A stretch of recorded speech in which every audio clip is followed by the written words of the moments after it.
ક્યાં જાવ છો ભાવિન? મમ્મી કેટલી વાર કીધું છે કે અમે બહાર જતા હોય ને ત્યારે પાછળથી ટોકવું નહીં. હવે તો છે ને એકય કામ નહીં થાય જોજે. પણ મેં તો અમસ્તા ખાલી પૂછ્યું જ છે. મારા ભાઈબંધને ત્યાં પાર્ટી છે ત્યાં જઈએ છીએ, સોમવારે આવશું. હવે આટલી ડિટેલ બરોબર છે કે હજી કહું? પણ તને તો ખબર જ છે ને કે એટેક આવ્યા પછી મારી તબિયત સારી નથી રહેતી. તે મને પહેલા કીધું હોત ને તો હું તારી બેનને બોલાવી લેત થોડાક દી. એટલે દીદીને એવું લાગે કે અમે તમારું ધ્યાન નથી રાખતા એમ ને. અને 2 દિવસ જ જાય છે, 2 દિવસમાં તમને શું થઈ જવાનું છે? કાંઈ ન થાય. તમારી બીમારીના ચક્કરમાં હું અમારે ક્યાં જવાનું નહીં. અમારે આખો દી હું તમારી સેવા જ કર્યા કરવાની. અરે પણ મેં તો અમસ્તા જ તે કીધું તું, ખાલી તે મને કહી દીધું હોત તો. અને હજી ક્યાં મોડું થઈ ગયું છે? હજી બોલાવી લો તમારી છોકરીને ફોન કરીને, વયા જાવ એને હારે એની ઘરે અને મફત રોટલી ખાજો ત્યાં જઈને. તમારી હાટું તો ઈ જ બરોબર રહેશે. વયા જાવ ત્યાં. અને 4-5 દીના મહેમાન તો બધાને હારા લાગે. જ્યારે લાઈફ ટાઈમ ત્યાં રહ્યો ને તો ખબર પડે કે કેવી રીતના એને બધું થાય છે. એમ કહેતા હોય તો અત્યારે ને અત્યારે મૂકી જાવ. હાલો મારી હારે.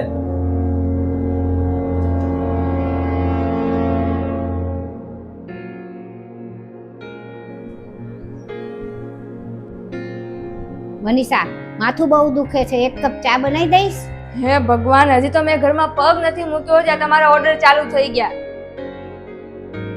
ઓફિસમાં સાહેબનું સાંભળો ને, અહીંયા તમારું સાંભળવાનું. અને તમને બનાવવાનું નથી કઈ એકથી. એક કામ કરશો ને બીજા 10 બગાડશો.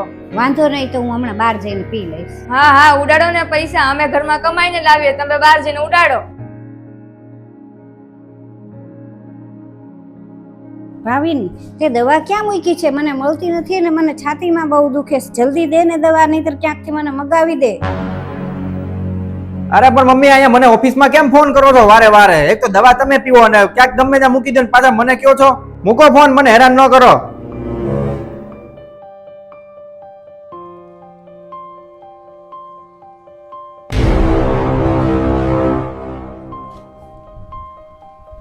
આલ્યો, વાંચી લ્યો ફાઇલ.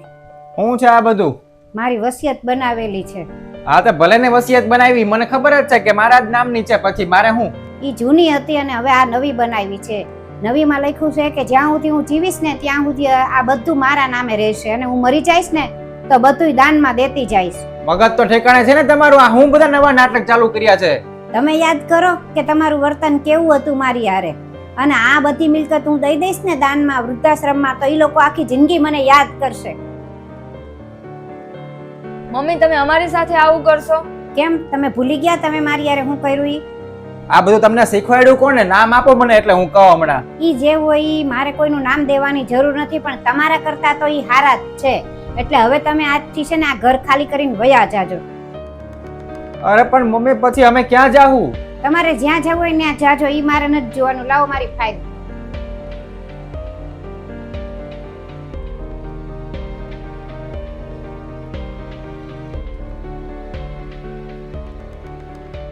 નમસ્તે મિત્રો, આ વિડીયો પરથી અમારે એટલું જ કહેવું છે કે જે અત્યારે અમે ઉદાહરણ આપ્યું કે કોઈ પણ કારણોથી ખરાબ વર્તન કરતા હોય છે વહુ અને દીકરો બંને, અને અલગ અલગ વાત ઉપર જ્યારે મા બાપ કંઈ પૂછતા હોય છે ત્યારે ખરાબ રીતે જવાબ આપવાનો, અથવા તો જવાબ એવો આપવાનો કે જ્યારે બીજી વાર કોઈ પૂછે નહીં અને એને ખોટું લાગી આવે, એ રીતના અલગ અલગ આઘાત લાગે એવા જવાબ આપવા.